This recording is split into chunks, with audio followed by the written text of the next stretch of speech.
안녕하세요. 비디오 투 비디오 신더시스라는 논문을 리뷰하도록 하겠습니다.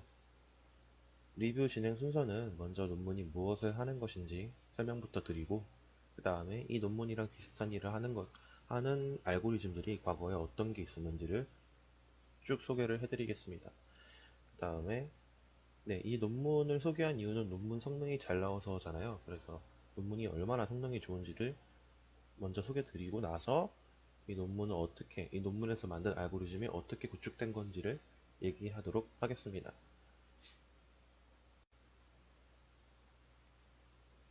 네, 먼저 앞서서 말씀드릴 게 이 논문은 엔비디아에서 퍼블리싱한 논문입니다.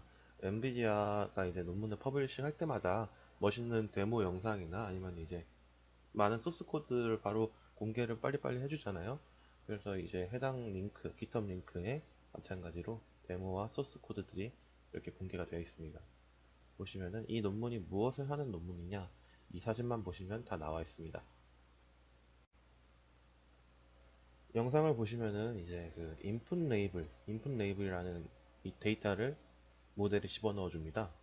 그리고 아웃풋으로 이렇게 동영상을 생성을 해내서 보여주는 거죠.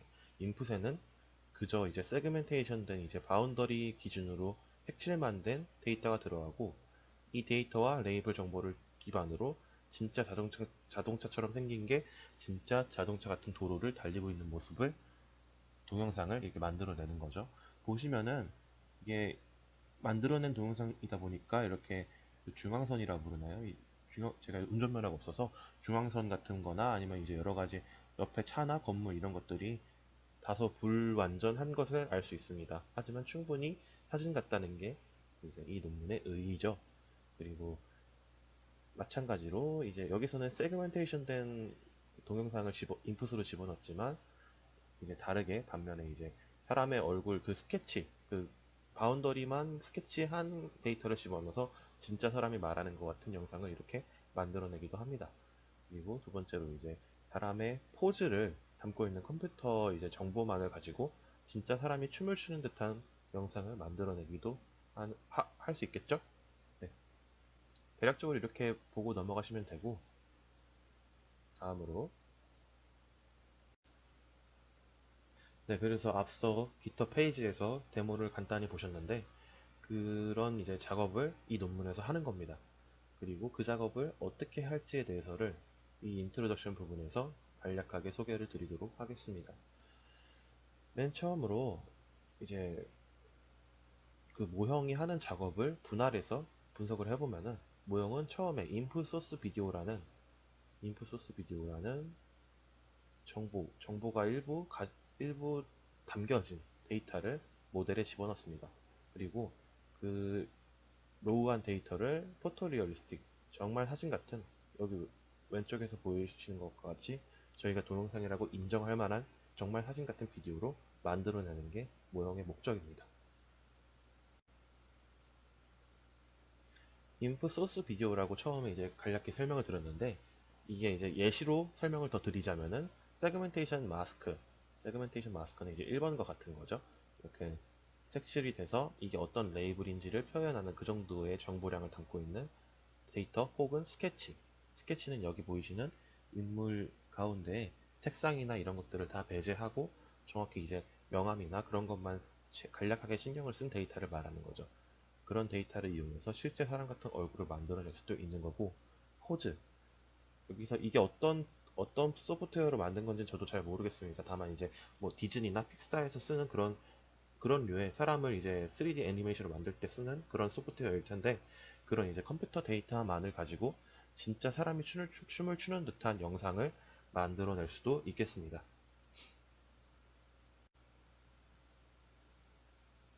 사실 이렇게 지금까지 말씀드린 비디오를 생성하는 작업은 비디오가 아니라 조금 더 단순한 이미지를 생성하는 작업에서 이미 많이 연구가 됐던 주제입니다. 그래서 그런 의미로 논문에서는 이제 이미지 카운터파트라는 섹션을 하나 떼내서 설명을 하고 있는데요. 이미지 분야에선 대표적으로 스타일 트랜스퍼가 방금 설명드린 동영상에서 저희 이 논문에서 하고자 하는 작업을 많이 수행을 하고 있습니다. 그 예시로 이제 벌새 사진이 있는데요. 벌새 사진을 어떤 주어진 다른 성질과 합쳐서 새로운 벌새 사진을 만들어내는 이런 모형들이 이미지에는 이제 많이 연구가 되고 있습니다. 그러면 이미지랑 동영상을 이렇게 변환해서 표현하는 두 작업이 어떤 공통점과 차이점이 있을까요? 공통점은 둘 다 이제 고해상도 비전 데이터를 다룬다는 점입니다. 이거는 그냥 단순하게 픽셀로 표현되는 고용량으로 어떤 객체를 표현하는 시도를 하겠다. 그냥 이렇게 대충 이해하시면 될 것 같아요. 그리고 둘 다 이제 핵심은 원본처럼 보이는 저희가 진짜 찍은 사진, 진짜 찍은 비디오처럼 보이는 새로운 데이터를 만들어내는 게 둘의 이제 공통적인 목표이죠. 차이점의 경우는 비디오가 이미지보다 조금 더 고려해야 될 사항이 많아집니다. 비디오는 시공간적 성질을 가지고 있습니다. 그래서 조금 더 시간축에 대해서 우리가 진짜처럼 느끼도록 고려해야 할 사항이 조금 더 추가가 된다는 거죠. 연구 관점에서 비디오 합성은 이제 이미지 합성보다 연구 사례가 많이 적습니다. 그리고 그 이유는 그만큼 이미지보단 조금 더 어려운 문제이기 때문입니다. 이미지랑 다르게 이제 시간적 역학관계를 모형에서 고려를 해야 되는데 이 얘기가 단순하게 이제 이해하기 쉽게 표현을 드리면은 이미지가 보통 이제 프레임 단위로 이루어져 있잖아요. 1프레임, 2프레임, 3프레임 이렇게 이루어질 텐데 이 프레임마다 어떤 변환을 수행을 해서 수행을 해서 수행을 해서 변환된 프레임을 합쳐서 다시 동영상으로 만드는 그런 단순한 작업을 적용할 수가 없다는 이야기입니다. 그래서 그러면 어떻게 비디오를 만들 건데 이 부분이 이제 뒷부분 메소돌로지에서 설명을 드리도록 하겠습니다. 전체적으로 이제 이 모형을 구축하는 핵심 개념을 짚어보도록 하겠습니다. 이 모형은 Adversarial Learning Framework에서 수행이 됩니다. 그 얘기가 어떤 뜻이냐면 비디오 합성 문제를 확률 분포 매칭 문제로 이제 환원을 해서 풀어보겠다 이렇게 이해를 하시면 됩니다. 확률 분포 매칭 문제를 풀어내기 위해서 이 해당하는 모형은 합성된 비디오, 그러니까 생성된 비디오를 진짜 비디오의 확률 분포와 같도록 학습을 진행합니다. 그림으로 표현하면 이렇게 화살표 방향으로 학습이 진행이 되는 거죠. 초록색이 저희가 생성한 비디오의 확률 분포라면 까만색 점으로 표현된 게 실제 데이터의 확률 분포이고 모형이 학습이 되면서 Adversarial Learning Framework에서 모형이 학습이 되면서 점점 이제 둘의 확률 분포가 같아진다. 이렇게 추상적으로 이해를 하시면 됩니다. 조건부 확률이라는 키워드를 여기 적었는데요. 이거는 뒤에서 후술하도록 하겠습니다. 그러면 이렇게 동영상을 새롭게 합성해내는 연구가 어디에 도움이 될 수 있냐도 중요하겠죠. 논문에서는 다음과 같이 설명을 하고 있습니다. 첫 번째로 30초가량의 2K 해상도 비디오를 만들어낼 수 있다. 이게 어떤 의미가 있냐면은 저희가 이제 영화 트레일러나 게임 트레일러를 만들 때 결국 비디오를 만들어내야 하잖아요. 근데 실제로 그런 비디오를 만드는 작업은 진짜 비디오를 만들려면 인력이나 뭐 소품이나 이런 게 비용이 많이 투하가 될 거고 이거를 완벽히 컴퓨터 렌더링 엔진으로 만들려고 하면은 기하학적이나 아니면 조도, 광원, 질감, 운동성 모든 걸 표현하는 데 있어서 되게 슈퍼컴퓨터가 필요하다 이런 얘기죠. 그런데 우리 모형을 쓰면은 그냥 일반적인 딥러닝이 돌아가는 컴퓨터에서 비디오를 잘 만들어낼 수 있다라는 게 첫 번째 의의라고 합니다. 그리고 두 번째로 비디오 스타일 트랜스퍼를 얘기를 하는데 이거는 그냥 기존에 있는 비디오를 내가 원하는 스타일의 비디오로 이제 변형을 할 때 쓸 수 있다라는 얘기입니다. 그리고 퓨처 비디오 프레딕션이라는 얘기가 있는데 이거는 조금 더 복잡한 얘기라서 이제 후술하도록 하겠습니다. 마지막으로 보셔야 할 것이 이제 월드 모델이라는 논문을 인용하면서 이 장점을 표현을 하고 있는데요. 월드 모델이라는 논문의 이 핵심은 실제 데이터가 아니라 임의로 만들어낸 데이터를 이용해서도 강화학습 과정에서 에이전트가 유용하게 학습을 할 수가 있다라는 게 핵심입니다. 그래서 저희가 이제 비디오를 가상으로 만들어내도 강화학습에서 이 에이전트가 그 데이터를 이용해 학습을 하면은 조금 더 에이전트가 수행을 잘할 수 있을 것이다 라는 게 이제 네 번째 장점의 핵심입니다. 네, 그 첫 번째 장점으로 그 진짜 같은 비디오를 내는 게 장점이다라는 이제 얘기를 했는데요. 그게 왜 장점인지를 부연 설명을 드리도록 하겠습니다. 왼쪽 사진은 게임에서 렌더링 엔진을 이용해 실제 같은 동영상을 하나 만든 거고요. 오른쪽은 드라마에서 실제 배우들을 데려다가 이제 만든 동영상이죠. 근데 문제는 왼쪽에서 아무리 노력을 해도 오른쪽 같은 진짜 같은, 그러니까 이게 키워드죠. 포토리얼리스틱, 진짜 같은 동영상을 만들기는 너무 힘들다. 그리고 만들려고 해도 이 여러 가지의 영상적 이제 성질을 다 반영하기에는 컴퓨팅 자원이 너무 많이 소요가 된다. 이런 얘기죠. 다만 저희가 이제 신경망을 이용해서 동영상을 만들 경우에 이렇게 포토리얼리스틱한 느낌을 주는 동영상을 만들어낼 수가 있다. 이게 첫 번째에서 얘기하는 비디오 합성의 작업의 이제 중요성이라고 볼 수 있습니다. 네, 그래서 이제 해당 작업을 구현하기 위해 어떤 관련된 알고리즘 혹은 연구들이 진행되었는지를 간단히 소개를 드리도록 하겠습니다. 처음에는 이제 애드버서리얼 프레임워크를 썼기 때문에 그거의 이제 대표 주자인 제너레이티브 애드버서리얼 네트워크를 설명을 드리도록 하겠습니다. 흔히들 겐이라고 알고 계시는 건데요.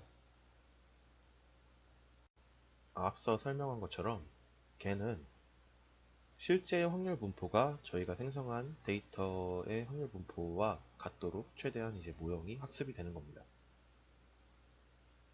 목적식을 보시면은 이렇게 민맥스 프로블럼으로 모형을 학습을 진행합니다. 모형은 디스크리미네이터와 제너레이터 두 개로 이루어지는데 이 두 개를 조합해서 내시균형을 찾도록 파라미터들을 조정하는 게 겐의 주요 목표입니다. 여기서 제너레이터의 목표는 디스크리미네이터가 식별하지 못할 정도로 실제 데이터와 비슷한 데이터를 생성하는 거고, 디스크리미네이터의 목표는 제너레이터가 만든 데이터와 실제 데이터를 잘 구분할 수 있도록 학습하는 겁니다. 학습이 진행이 될수록 이제 제너레이터는 점점 더 진짜 같은 데이터를 생성을 하는 거고, 디스크리미네이터는 점점 더 세밀한 차이까지 구분해서 가짜를 구분할 수 있는 능력이 생기고 이렇게 학습을 끝까지 진행하다 보면은 언젠가 서로 맞출 확률과 틀릴 확률이 반반이 되는 그런 상태로 수렴을 할 수가 있겠죠. 그런 상태까지 학습을 시키는 게 제너레이티브 어드버서리얼 네트워크의 목표입니다. 제너레이티브 어드버서리얼 네트워크 모형은 이게 그 조건부 확률을 이용하냐 아니냐로 이제 크게 분류할 수가 있습니다. 첫 번째로 언컨디셔널한 상태에 대해서 먼저 설명을 드리도록 하겠습니다. 이 사진은 이제 딥러닝을 공부하신 분들이라면 많이 보신 사진일 텐데요. 이 사진이 이제 언컨디셔널 겐의 예시라고 합니다. 언컨디셔널 겐은 모형의 확률 분포로부터 랜덤 노이즈에 의해서만 아웃풋이 결정되는 모형입니다. 이게 어떤 뜻이냐면 이제 저희가 따로 인풋을 안 넣고 그냥 잠재 변수에서 랜덤 노이즈를 더한 어떤 그냥 숫자에 의해서만 최종적으로 이런 침실 사진이 나온다 이 얘기죠. 그래서 원하는 아웃풋을 출력하도록 모형을 제어하기가 힘들다는 게 단점입니다. 보시다시피 이제 나는 뭐 노란색 이불과 노란색 침대를 가진 침대 사진을 만들고 싶은데 그게 맘대로 안 되는 거죠. 그 숫자들이 잠재 변수에 있는 숫자들이 무엇을 의미하는지를 저희는 제대로 알 수가 없으니까요. 언컨디셔널 겐의 수식은 다음과 같이 그냥 간단합니다. 바닐라 겐이라고 보셔도 됩니다. 두 번째로 이제 컨디셔널 겐에 대해서 설명을 드리도록 하겠습니다. 모형의 확률 분포로부터 랜덤 노이즈의 영향을 받을 수는 있는데 문제는 이제 컨디셔널 겐의 경우에는 랜덤 노이즈에 더해서 아웃풋을 제어할 수가 있는 추가적인 인풋이 입력이 됩니다. 그리고 이 인풋을 조건부라고 표현을 하고 있습니다. 추가적인 인풋의 예시는 이미지 혹은 카테고리칼 레이블 혹은 텍스처 디스크립션 이렇게 세 개를 논문에서 예시로 들고 있습니다. 각 예시들을 자세히 설명을 드리도록 하겠습니다. 첫 번째로 이미지를 이제 인풋으로 넣는다. 이게 어떤 의미냐면 1번에서 보시다시피 왼쪽 이미지를 넣어서 오른쪽에 두 가지 서로 이제 약간 스타일이 변형된 이미지를 만들어내는 경우입니다. 왼쪽 이미지에 넣어서 이제 말을 얼룩말을 바꾸기도 하고 초원을 약간 좀 마른 초원으로 바꾸기도 하고 이렇게 먼저 사진이 입력이 되고 그 사진을 기반으로 새로운 이미지를 생성을 한다 이런 의미에서 이제 이미지가 추가 인풋으로 설명이 됩니다. 두 번째로 카테고리컬 레이블을 이제 추가 인풋으로 넣을 수도 있다고 얘기를 하는데 이게 어떤 뜻이냐면 이제 2번 예시 여기서 보시다시피 이 예시는 이제 이렇게 앉아있는 새의 형상을 표현을 하고 싶어 하는데 문제는 이제 카테고리컬 레이블로서 어떤 종류의 새를 표현할지를 레이블을 이제 추가로 제공하는 겁니다. 그래서 여기서는 이제 새 사진을 제너레이션 할 건데 그 새는 뭐 노란색 새야 이렇게 추가적인 레이블을 넣어주는 거죠. 어떤 새는 파란색 새야, 어떤 새는 이제 빨간색 새야 이런 식으로 추가적인 레이블을 넣어주는 거를 카테고리컬 레이블의 예시로 들 수 있습니다. 마지막으로 텍스처얼 디스크립션에 대한 예시를 보여드릴게요. 이렇게 간단합니다. 그냥 이렇게 꽃을 생성하고 싶은데 이렇게 그 글자로 이 꽃을 묘사한 문장을 하나 집어넣어 주는 거죠. 그래서 꽃이라는 걸 생성을 할 건데 이 문장을 하나 집어넣어 주면 이 문장과 최대한 근접한 꽃이 만들어지는 걸 이제 텍스처 디스크립션의 예시로 생각하시면 됩니다. 컨디셔널 겐의 경우는 이제 기존의 플레인 바닐라 겐과 다르게 바닐라 겐의 수식에서 뭔가가 추가적으로 항이 추가가 될 수가 있습니다. 그 예시로 이제 사이클 겐을 가져왔는데요.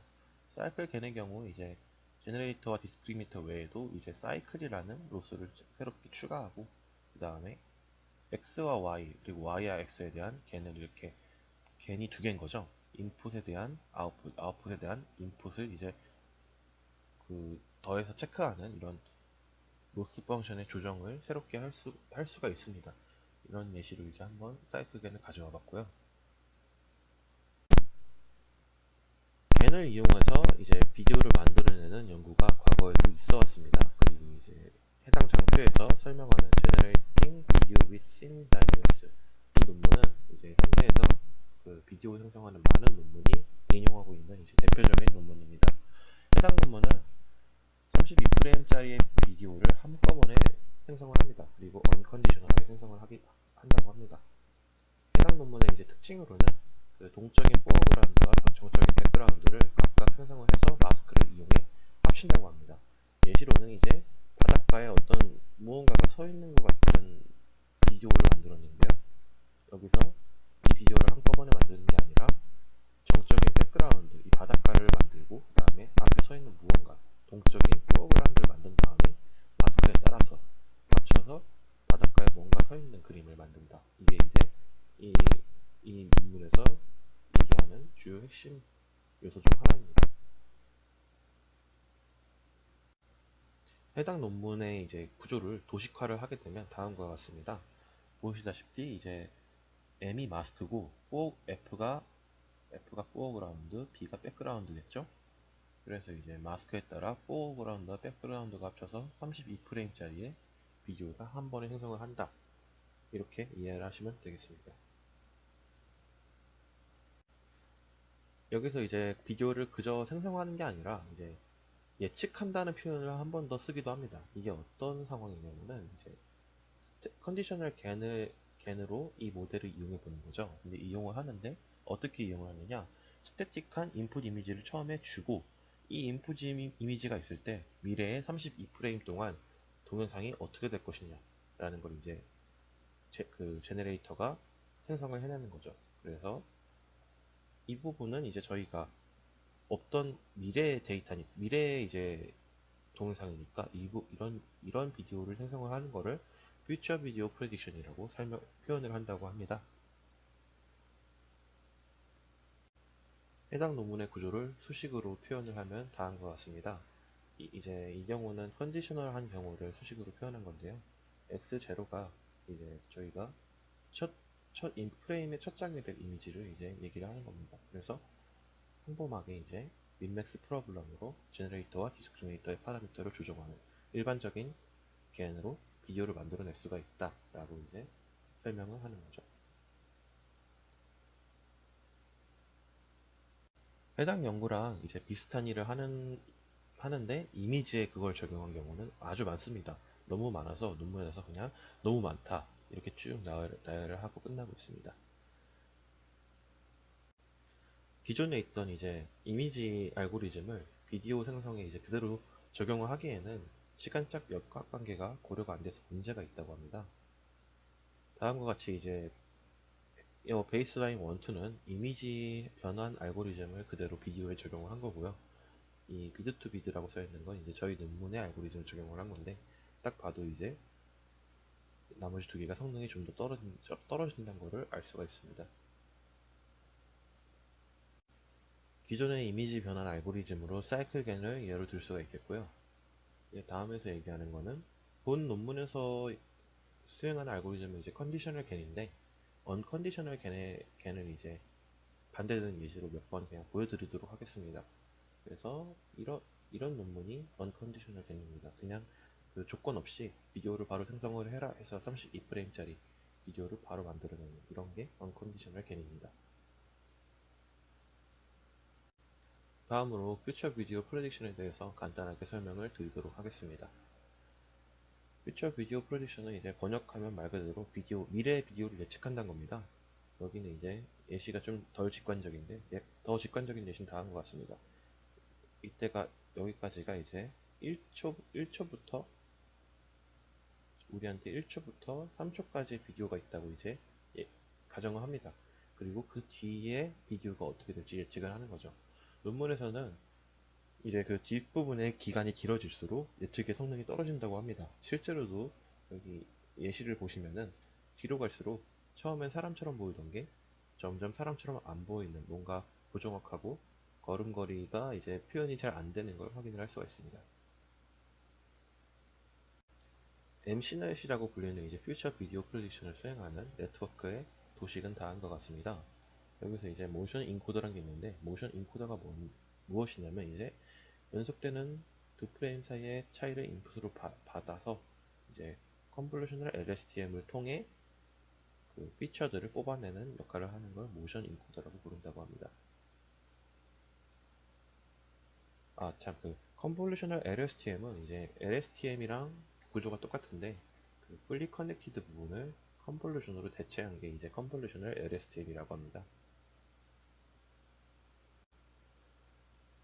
해당 이제 도식에서는 컨텐츠 인코더라고도 이제 다른 부분, 인풋 부분이 추가가 되는데 이거는 이제 가장 최근 프레임을 인풋으로 받는 인코더입니다. 그래서 핵심은 요약을 하게 되면 모션 인코더에서 과거에 있었던 과거에서 지금까지 이어져 온 운동 정보를 가지고 가장 최근에 실제 사진을 기반으로 다음 동영상을 만든다 라는 걸 이제 간략하게 추상적으로 이해를 하고 계시면 됩니다.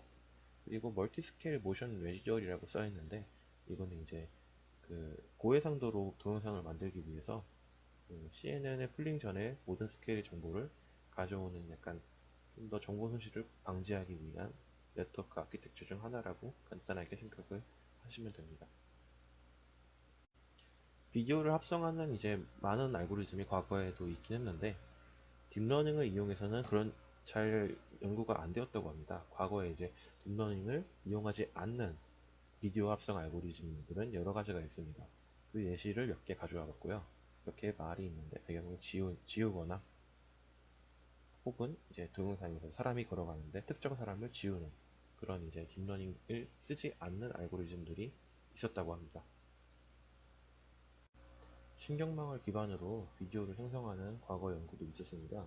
2017년에 이제 코브스트라는 모형이 있었는데 COVST 앞글자를 따라서 코브스트라고 부른다고 합니다. 이 모형은 이제 신경망을 기반으로 기존에 있던 동영상을 이제 새로운 스타일의 동영상으로 변환을 하는 역할을 한다고 합니다. 코브스트라는 모형의 도식은 다음과 같다고 합니다. 여기서 핵심으로 이제 주목해야 할 부분은 이 플로우라는 부분과 그 다음 마스킹을 더하는 부분인데요. 이 플로우라는 부분은 이제 보시면 인풋으로 t-1시점과 t시점이 두 개의 이미지를 가져오는데, 이 플로우가 의미하는 게 두 시점 사이에 어떤 시각적인 변화, 시각적인 흐름을 잡는 어떤 정보량이 있을 거란 얘기죠. 그래서 그 정보량을 뽑아내서 그 WT라는 걸 뽑아내고, 그 다음에 각 프레임을 인코더를 통해서 이제 그 피처로 만들어내면은 t-1시점의 피처와 이 플로우로 뽑아낸 이제 그 오피컬 플로우 이 정보를 합쳐서 새로운 이제 f 프라임 t로 만들 수 있다는 얘기입니다. 그리고 여기 IT가 인코딩된 이제 FT를 어떤 마스크와 함께 결합을 해서 FT 제로라고 부르나요? FT 제로란 걸 새롭게 만들어내고 그걸 이제 스타일을 입힌 디코더를 통해서 아웃풋을 만들어낸다. 이게 이제 총체적인 그 코브스트 모형의 요약이 되겠습니다. 이렇게 자세히 한번 설명을 드린 이유는 이제 거의 이 모형과 본 논문에서 제시하는 모형이 비슷한 부분이 많기 때문입니다. 그래서 이제 이 모형의 퍼포먼스가 어떤지에 대해서 설명을 해보도록 하겠습니다.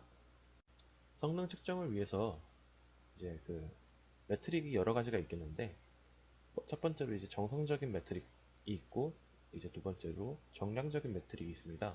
그래서 논문에서 이제 정성적인 매트릭으로는 그냥 단순하게 두 이미지를 보여주고 뭐가 더 진짜처럼 보이는지 여러 실험 참가자들에게 이제 물어본 겁니다.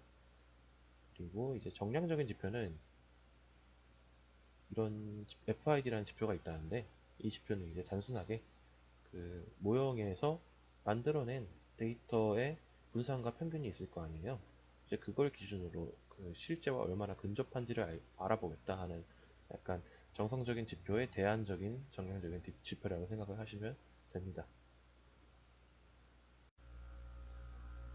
도표를 보시면 이제 그라운드 트루스와 해당 논문의 이제 모형이 성능을 비교한 거를 볼 수 있는데요. 그러니까 사람이 본 것과 FID 지표 모두에서 이제 제일 좋다라고 강조를 하고 있습니다. 보통 이 부분은 그냥 우리 모형이 제일 좋다라고 생각을 하고 넘어가시면 되는 부분입니다. 그 예시로 이제 피규어들을 몇 개를 소개를 드리겠습니다. 위쪽에 세 개의 그림이 있는데, 이와 같은 이제 세그멘테이션 정보를 가지고 각각 다른 모형으로 이미 비디오를 생성을 한 겁니다. 여러분이 이제 어떤 게 가장 잘 생성이 된 건지 한번 마음속으로 선택을 해보시고 제 얘기를 들어주세요. 선택을 하셨으면 이게 해당 모형으로 만들어낸, 논문에서 제시한 모형을 만들어낸 비디오라고 합니다. 그리고 이제 아래쪽은 그 어떤 세그멘테이션 정보가 있는데 그걸 이용해서 이제 그 생성된 비디오에 이제 그 텍스처를 바꿔보는 시도를 한 겁니다. 그래서 왼쪽은 건물인데 오른쪽은 나무죠. 그래서 이쪽에 차지하는 어떤 세그멘테이션이 있을 텐데 그 세그멘테이션을 변형을 해서 레이블을 바꿔서 건물 레이블로 바꿨을 때 어떻게 되느냐, 나무 레이블로 바꿨을 때 어떻게 되느냐 하는 스타일 트랜스퍼와 비슷한 맥락의 이제 변형을 시도한 피규어라고 보시면 됩니다. 다음 장은 이제 그냥 스케치를 통해서 사람 얼굴을 만들어낸 경우인데 왼쪽이 진짜고 오른쪽이 만들어낸 겁니다. 그래서 왼쪽과 오른쪽이 둘 다 얼마나 진짜 같은지를 이제 한번 판단을 해보시면 좋겠습니다. 이 사진도 마찬가지로 포즈 데이터를 이용해서 왼쪽이 진짜고 오른쪽이 만들어낸 겁니다. 그래서 이제 그렇게 이해하시고 넘어가시면 됩니다. 그러면은 이런 모형을 만들어내기 위해서 어떤 방법론을 썼을까? 이거를 이제 설명을 드리면서 발표를 마무리하도록 하겠습니다. 먼저 모형의 전체 구조를 한번 살펴보도록 하겠습니다. 일단 세 가지 기호를 정의를 하고 가겠습니다. S1과 X1, X tilde 1 이렇게 세 가지 기호를 볼 수가 있는데요. 일단 오른쪽 그림은 모형의 전체 구조인데 지금보다 이제 나중에 한 번 더 보시는 게 훨씬 이해하기 편하십니다. 그래서 이제 먼저 S1T에 대해서 설명을 드릴게요. S1T는 그 인풋 데이터 이미지, 인풋 소스 이미지라고 볼 수 있습니다. 그래서 이제 앞서 말씀드린 스케치나 아니면 이제 세그멘테이션 마스크, 포즈 이런 것들을 얘기할 수 있고, 여기서는 일단 스케치로 예시를 들어봤어요. 그래서 이렇게 S1, 2, 3, 4, T까지 총 T프레임만큼의 이제 각 사진을 이제 담고 있는 거죠. 그래서 이 그 시간 순서대로 쭉 있는 이것들을 이제 S1T라고 부릅니다. 그 다음에 X1T에 대해서 설명을 드리자면 X1T는 진짜 이미지입니다. 이 인풋 소스에 대응되는 진짜 이미지. 네, 그래서 진짜 이미지들을 X1T라고 부르고요. X 틸다 1T는 이제 X 틸다 여기서 이 틸다가 붙으면 전부 다 저희가 인공적으로 생성을 한 데이터를 말합니다. 그래서 X 틸다 1T의 경우는 이제 X1부터 XT 시점까지 그 인공적으로 만든 T 프레임의 이미지들을 얘기합니다. 저희는 이제 Adversarial Learning 프레임워크를 쓸 거고, 앞서 말했다시피 이제 그 프레임워크는 목적이 이제 확률 분포를 같게 만드는 겁니다. 저희가 만든 데이터와 실제 데이터의 확률 분포가 같도록 파라미터를 수정하는 게 저희 Adversarial Learning 프레임워크의 목표죠. 그래서 여기 나오다시피 이제 이 확률 분포를 같게 만드는 겁니다. 이게 이제 아까 컨디셔널이라고 얘기가 붙었는데, 이 컨디셔널이 이제 인풋 소스 이미지가 컨디셔널 하다 이 얘기죠. 그래서 주어진 같은 인풋 소스 이미지에 대해서 이제 x1과 x 틸다 x와 x 틸다 이 두 개가 확률 분포가 같도록 한다. 확률 분포가 같다는 건 그만큼 이제 비슷한 양상으로 데이터가 생성이 됐다라는 걸 의미를 하게 되죠. 그래서 이 문제를 풀기 위해서 계안을 도입합니다. 그래서 컨디셔널 계안 문제로 변형을 해서 제너레이터가 인풋 소스 이미지가 주어졌을 때 x1t를 만들도록, 이것과 이것이 이제 동치가 되는 얘기가 됩니다. 그래서 동치까지는 아닌데 거의 비슷한 얘기로 생각을 하시면 됩니다. 그래서 이제 제너레이터의 이상적인 동작 형태는 이제 인풋 소스 이미지를 줬을 때 진짜와 동일한 x를 만들어내도록 하는 게 이제 목표입니다. 그리고 마찬가지로 걔를 이제 학습을 시키기 위해서 이렇게 이러한 이제 수식에 따라 학습이 진행이 되게 됩니다. 좀 더 자세히 설명을 드리자면 이제 이 부분이 진짜 x고, 이 부분이 x 틸다, 곧 이제 이런 얘기가 되는 거죠. 이 부분이 가짜 x. 그래서 이게 총 내시 균형을 찾는 걔네 전체 공식이다라고 보시면 되는 거예요. 그리고 이 모형에서는 이제 젠슨 셔넌 다이버전스라는 이제 매트릭을 쓰는데, 이 매트릭의 특징으로는 기존의 VA나 이제 많은 논문들이 그 확률 분포 근사를 위해서 KL 다이버전스를 썼다면은, 근데 문제는 이 KL 다이버전스가 교환 법칙이 성립이 안 한다는 거죠. 그러니까 이 P와 QH가 바뀌었을 때 이 그래도 여전히 값이 같을 것이냐 했을 때 같지 않다는 거죠. 그래서 젠슨 셔넌 다이버전스는 그것을 이제 해결을 하기 위해서 교환 법칙을 갖도록 새롭게 수정한 공식입니다. 사실 여기까지만 알면 거의 핵심은 알고 계신 거예요. 해당 모형에서는 이제 그 비디오가 생성되는 원리에 대해서 마코프 과정을 전제합니다. 그래서 이거를 풀어서 얘기 드리면은 그 x 틸다 이 부분은 이제 이해를 하기 쉽도록 이 부분에 잠깐 생각 안 하고 요 소식만 한번 해석을 해볼게요. 간단히 말해서 이제 x 틸다 t 시점의 x 틸다는 t 시점에 있는 새로운 그 이미지는 t-1부터 t-l 시점까지의 생성된 이미지와 t부터 t-l 시점까지의 인풋 소스 이미지로부터만 영향을 받는다. 그로 인해서만 결정이 된다고 얘기를 하는 겁니다. 그래서 이 개념에 입각해서 이제 아래와 같은 공식을 만들어낼 수가 있어요. 그래서 이 생성 모형, 생성하는 식 f는 이제 x t-1부터 t-l 시점까지의 그 우리가 만든 이미지와 그 다음에 인풋 소스 이미지, 그 t부터 t-l 시점까지의 인풋 소스 이미지로부터만 이용해서 완벽한 x1부터 t까지 이제 틸다를 만들어낼 수 있다라는 얘기죠. 그래서 논문에서는 L을 2를 썼어요. 2. 그래서 더 한 번 더 풀어서 말하자면은 그 30점의 비디오를 만들어내기 위해서는 이 시점과 1시점 이 두 개만 필요하고, 인풋 소스 이미지의 경우 30점과 20점과 1시점 이렇게 세 시점이 필요하다라고 이제 결론을 내릴 수가 있습니다. 그래서 다음 장에서 더 자세히 설명을 드리도록 하겠습니다. 네, 아주 자세히 설명이 되어 있습니다. 그래서 이제 이 두 개를 보시면 아시다시피 만들어낸 이미지죠, 이 두 개는. 그래서 이제 이 다음에 T시점 프레임에 만들어낸 이미지는 내가 이전에 두 시점에서 만들었던 L이 이니까요. 내가 이전에 두 시점 동안 만들었던 이미지와 그 다음에 지금 내가 만들려는 시점을 포함하는 두 시점 이점의 이미지 3장을 이용해서 만들겠다 이런 얘기죠.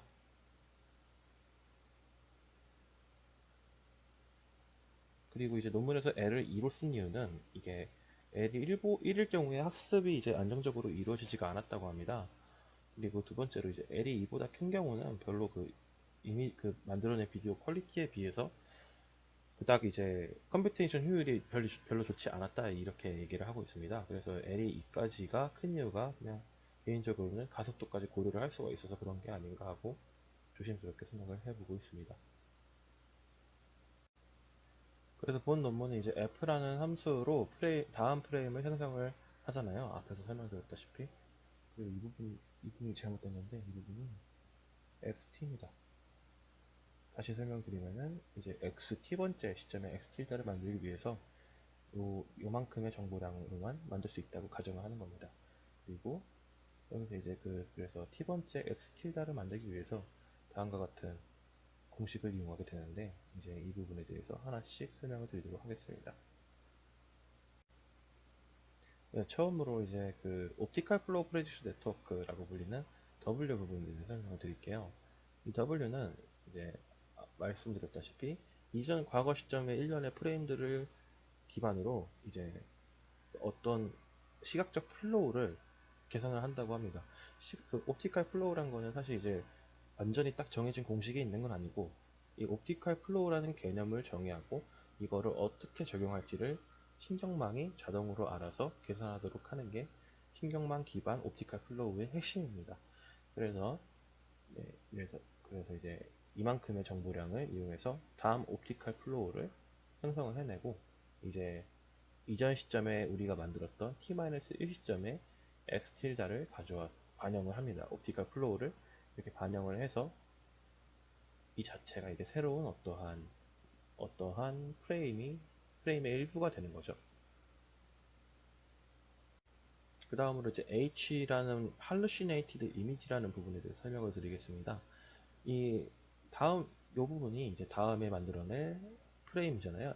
T 시점에 만들어낼 프레임인데 이 부분은 자세히 보시면은 이제 MT라는 이 마스크입니다. 이게 마스크에 의해서 두 부분으로 나뉩니다. 이렇게 두 부분으로 나뉘게 되죠. 근데 앞서 설명드렸다시피 이 부분은 옵티컬 플로우로 인해 만들어진 부분이에요. 그러니까 한마디로 과거 프레임들의 정보를 이용해서 만든 프레임의 일부인 거죠. 그렇다면 나머지는 뭐가 될까요? 나머지는 이제 과거 프레임으로부터 알 수 없는 부분이겠죠. 그래서 이 부분을 hallucinated image라고 부릅니다. 그래서 hallucinated image는 이러한 정보량을 이용해서 계산이 되게 됩니다. 어떻게 계산이 되는지 이제 신경망에서 그 파라미터를 알아서 조정해서 만들어내는 거겠죠. 그래서 이제 네, 이렇게 만들어진 이제 H와 이 옵티컬 플로우 부분, 그 다음에 이 할루시네이티드 부분, 이거를 마스킹을 통해서 합쳐내서 다음 프레임을 만드는 걸로 설명을 드릴 수가 있습니다. 이 과정에서 hallucinated image, 이 HT를 두 개로 쪼갤 수도 있다고 얘기를 하고 있습니다. 그래서 앞서 말씀드린 논문에서 정적인 부분과 동적인 부분을 구분해서 따로 학습시킨 related work가 하나 있었잖아요. 그거랑 관련해서 이제 여기서도 같은 이제 개념을 적용을 합니다. 그래서 B와 A로, 그림을 보시면 B와 A로 되어 있는데 A는 정적인 부분입니다. 정적인 부분, 그 다음에 B가 동적인 부분. 아무래도 정적인 부분은 다음 장을 보시면은 아무래도 정적인 부분들은 전체 옵티컬 플로우와 거의 비슷하게 움직이는 경향이 있겠죠. 그리고 동적인 부분은 사실 약간 객체가 혼자서 움직일 테니까 약간 좀 더 다른 옵티컬 플로우가 적용이 된다고 볼 수 있습니다. 그래서 H를 HF와 HP 두 개로 나눠서 다음과 같이 적용을 한다고 합니다. 이렇게 할 경우 성능이 더 좋은 성능이 나와서 적용을 하는 거겠죠. 그래서 네, 나머지 공식은 똑같은데 중간에 이제 여기 마스크가 하나 더 추가됐습니다. HF와 HP를 서로 구분하는 마스크인데 이 부분은 그냥 0과 1로 된 그냥 그라운드 트레스에서 가져온 마스크입니다. 왜냐면은 누가 B고 누가 A인지는 이미 인풋 소스 데이터에 저희가 정보량을 다 갖고 있잖아요. 이 부분은 신경망이 학습을 하는 게 아니라 원래 있는 이제 그라운드 트레스 부분을 마스크로 이용하는 겁니다. 그 다음에 본격적으로 이제 신경망에서 학습이 되는 마스크에 대해서 설명을 드리도록 하겠습니다.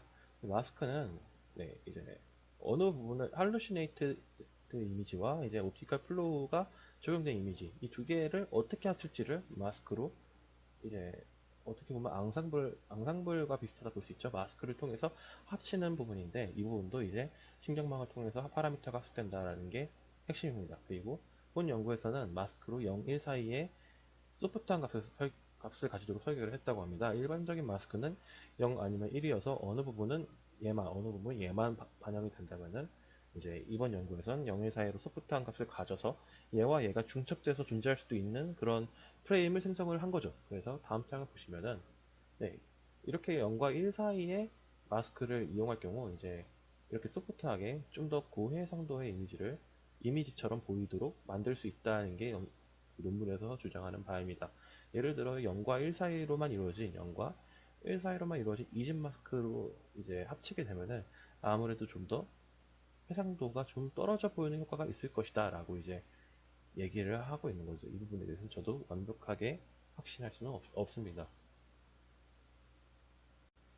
모형에서 전체 이제 이미지를 컨볼루션을 쭉 태우는 이미지를 인식하는 부분의 이제 레이어에 대해서는 그 레즈넷을 저희가 잘 알고 있는 레즈넷을 썼다고 합니다. 레즈넷의 특징은 그냥 스키 커넥션을 잘 이용했다라는 정도만 알고 넘어가셔도 충분할 것 같습니다. 모형에서 이용하는 이제 디스크리미네이터에 대해서 설명을 드리도록 하겠습니다. 첫 번째로 이미지별로 적용되는 디스크리미네이터가 하나 있습니다. 이미지별로 적용이 된다는 거는 이제 프레임별로 적용이 된다는 얘기인데 이 디스크리미네이터는 이제 그 제너레이트 디스크리미네이터는 이제 그 인풋 소스와 만들어진 이미지 이 두 개를 이용해서 얘가 진짜 이미지인지 진짜로 그 동영상의 일부의 프레임인지 아니면 만들어진 동영상의 프레임인지를 구분해내는 역할을 합니다. 첫 번째 디스크리미네이터는 이러하고요. 두 번째 디스크리미네이터는 이제 얘가 동영상 같은지 아닌지를 확인하면 됩니다. 얘가 이제 이미지와 구분되는 점인데 얘가 이미지와 구분되게도 이제 이렇게 옵티컬 플로우 시공간적인 성질을 반영을 하기 때문에 이제 이미지와 달라지는 부분이죠. 이 디스크리미네이터는 동영상의 특성을 잘 잡아내는 그런 디스크리미네이터입니다. 그래서 보시면은 이제 이 W1, W2는 옵티컬 플로우를 얘기하는 건데 진짜 이제 영상의 프레임을 받아서 만들어진 옵티컬 플로우와 그 다음에 만들어진 일련의 프레임들을 이제 반영을 해서 얘네가 진짜 동영상의 흐름인지 가짜 동영상의 흐름인지를 맞춰내는 애들입니다. 그래서 간단하게 말해서 이 디스크리미네이터는 동영상이 진짜인지 아닌지를 알아내는 애고 이 디스크리미네이터는 동영상의 각 프레임이 잘 만들어진 진짜 같은 프레임인지 아닌지를 맞추는 애들입니다. 모형의 목적 함수는 이제 다음과 같이 생겼습니다. 그 보시면은 앞서 말씀드린 것처럼 이미지를 위한 디스크리미네이터가 장착된 겐 부분이 있고 비디오를 위한 디스크리미네이터가 장착된 겐 부분이 있습니다. 이 두 부분은 이렇게 한꺼번에 내시경으로 묶어지고 있고 전체 프레임에서 한 시점의 프레임 수를 추출해서 이제 디스크리미네이터를 위한 샘플링이 수행이 됩니다. 다음과 같이 한 시점씩 이렇게 샘플링이 돼서 배치들을 만들어내는 거죠. 그리고 비디오의 경우에는 이렇게 말씀드린 것처럼 이전 시점과 이전 시점부터 L 시점 그때까지 이제 그 옵티컬 플로우 그 다음에 프레임 그리고 인풋 소스 이미지 이렇게 이용해서 학습을 진행하게 됩니다. 이렇게 샘플링을 각자 이제 마코프 과정을 했기 때문에 샘플링을 한 동영상에서 여러 개를 동시에 추출해서 학습을 진행할 수가 있게 됩니다. 그렇기 때문에 이제 딥러닝이 발전한 이유는 그 병렬 컴퓨팅을 효율적으로 이용할 수 있다고 볼 수가 있습니다. 각 디스크리미네이터가 적용된 이제 겐 과정을 이렇게 자세히 보면 이렇게 생겼는데요. 여기 이 부분이 제너레이터 부분이겠죠. 여기 이렇게 일련의 이력들이 제너레이터로부터 만들어진 엑스틸다들입니다. 그래서 이제 일반적인 겐들의 이제 조합을 확인하실 수가 있습니다. 다만 얘는 하나의 시점으로 프레임을 체크하는 애들이고 얘는 이제 여러 개의 시점으로 동영상임을 체크하는 시공간적 성질을 체크하는 부분이 되겠습니다. 아직 그 로스 펑션에서 마지막 항이 남아 있습니다. 이 부분은 이제 일반적인 개연의 프레임워크를 따른다기보다 특별하게 옵티컬 플로우를 위해 특별히 고안한 로스 펑션이라고 보는 게 맞을 것 같습니다. 그래서 이 부분 이제 수식을 보시면은 실제 이미지에서 나온 옵티컬 플로우와 그 가짜 이미지에서 나온 옵티컬 플로우가 얼마나 동일한지를 비교하고, 그 다음에 그 옵티컬 플로우를 토대로 만든 가짜 이미지와 실제 이미지들이 얼마나 동일한지를 확인하고 있습니다. 그렇게 이제 종합해서 정리를 해보면은 세 개의 로스로 이루어지게 됩니다.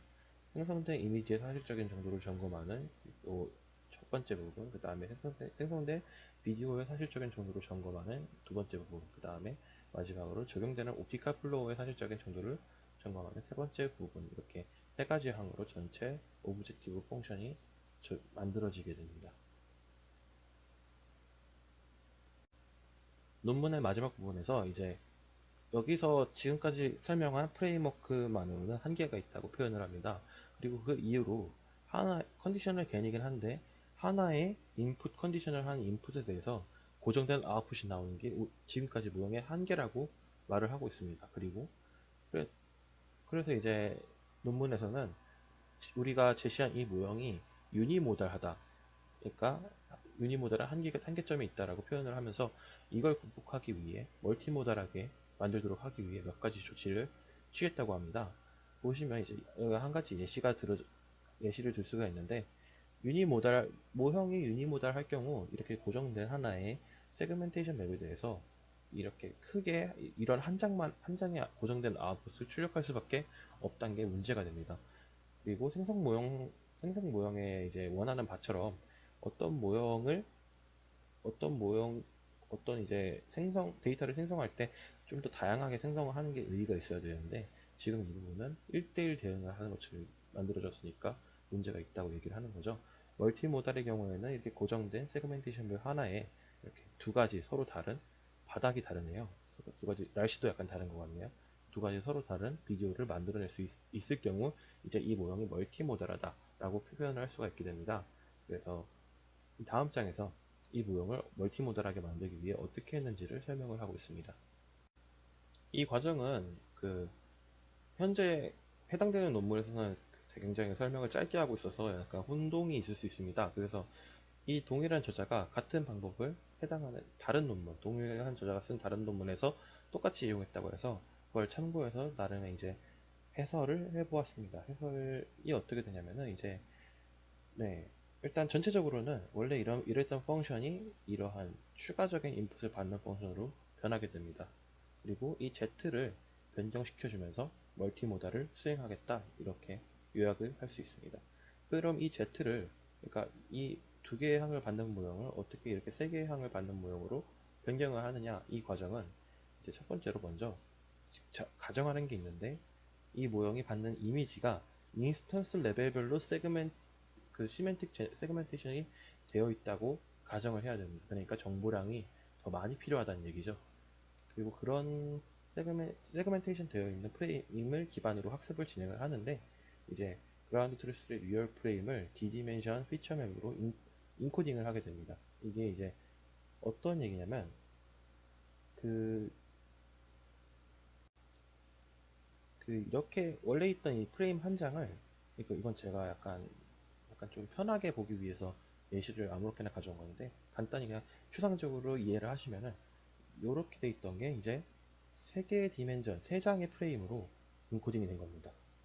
그리고 이 피처 맵의 인스턴스 와이즈 에버리지 풀링을 수행한다는데, 인스턴스 와이즈 에버리지 풀링이 어떤 얘기냐면, 이 자동차 있잖아요. 같은 자리에 자동차가 있을 텐데 이 자동차별로 에버리지 풀링을 하겠다는 얘기입니다. 그래서 나중에는 이 네, 이렇게 풀링 된다면 이제 이 자동차 전체는 3차원짜리 어떠한 값 하나로, 3차원짜리 값 하나로 표현이 될 수가 있겠죠. 이 두 번째 자동차도 3차원짜리 다른 값 어떤 하나, 이런 식으로 이제 인스턴스 와이즈 에버리지 풀링을 수행하게 된다고 합니다. 그리고 이제 그러한 이제 자동차별로 인스턴스 3차원 값이 있을 텐데 그런 것들을 이제 ZT라고 명명을 하게 됩니다. 그렇게 ZT들을 이제 쭉쭉 쌓아두면서 학습이 진행이 됩니다. 학습이 진행이 되는데 이제 학습이 다 끝나고 나서 여러 개의 ZT가 있을 거 아니에요. 이 ZT들을 이제 인스턴스별로, 그러니까 인스턴스 그 인스턴스라기보다 이제 자동차 하나당 그림의 자동차 5대가 있었다면은 그 자동차란 군집은 한 개지만 5가지의 인스턴스가 있겠죠. 그래서 이 자동차 한 개에 대한 이제 한 개 레이블에 대한 5가지의 이 표본들을 이제 믹스처 가우시안 분포를 통해서 데이터 공간에 이제 분사를 시킵니다. 그리고 이제 새로운 프레임을 생성을 할 때 각 인스턴스마다 이제 믹스처 가우시안 분포에서 샘플링된 3차원 벡터를 Z로서 이제 새롭게 넣어주는 겁니다. 이거를 이제 F형 입력을 한다고 하고 있죠. 그래서 네, 간단합니다. 그냥 학습할 때 각 인스턴스들을 Z에 어떻게 인베딩 할지 학습을 하고 나서 막상 이제 막상 막상 이제 그 새로운 데이터를 만들 때 Z를 무작위로 가우시안 분포에서 기반한 무작위로 새롭게 집어넣어 주겠다. 그리고 그렇게 되면은 앞서 말씀드린 것처럼 그냥 이미지를 생성하는 게 아니라 아스팔트였다가 그 자갈길이었다가 이렇게 바뀌어서 Z에 따라 바뀌어서 아웃풋이 생성이 될 수 있는 멀티모달을 구현할 수 있다고 얘기를 하고 있습니다.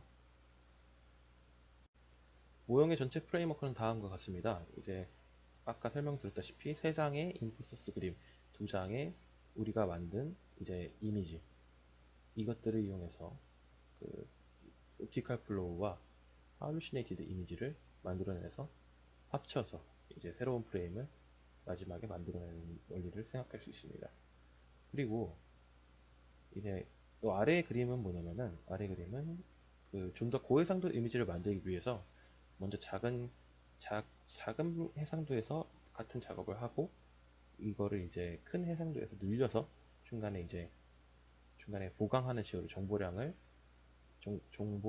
그 최대한 보존하는 느낌으로 모델이 이제 바깥에서 안쪽으로 계속 중첩해 나가면서 그 해상도를 키워 나가는 과정을 이제 도식적으로 설명을 한 것입니다.